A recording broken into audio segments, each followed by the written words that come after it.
my grandfather had more of a scientific engineering thinking process, and that's really where he brought the technical expertise to building casual furniture. And then my father was more of the creative marketing, sales-orientated type of person. So there was two totally different types of personalities here.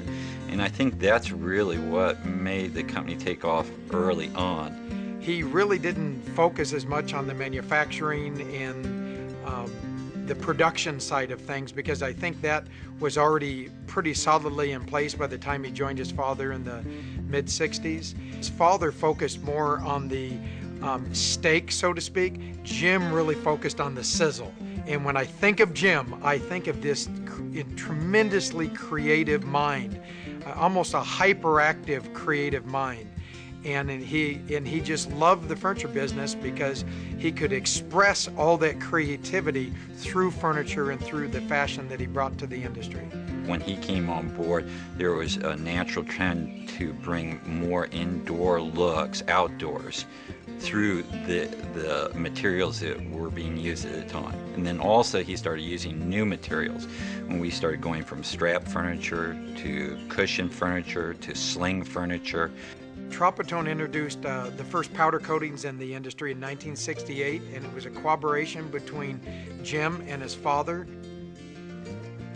They say that behind every great man stands a really great woman, and you can't really understand Jim or understand his life without understanding the incredible support that Dorothy has been.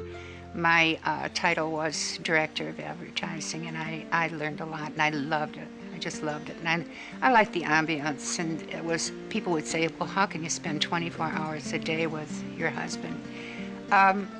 It was fun to be there, and it was fun to have his input because he was really good at it. He had that Norwegian stoicism. Boy, when he wanted something, he went after it. And very early on, he turned out great designs. Jim really loved contemporary, modern type design, and so therefore I feel the designs he'd be most proud of were designs such as our Brasilia design, which we introduced in the late 70s, Boccaccio, which we introduced around 1980, and Perception that we introduced in the early 80s. These were extremely innovative designs for this industry. It just really changed the whole way people looked at outdoor furniture. Catalogs were wonderful. He designed them from start to finish, and he thought that having humans in the photographs was very important. He loved creating an image around a product.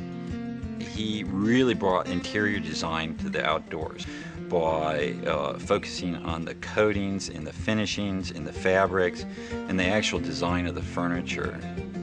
His biggest contribution to the industry was to move it from a non-fashion industry to a fashion industry. Jim passed on a legacy of true care. He was an incredible gentleman, just a classy, classy guy.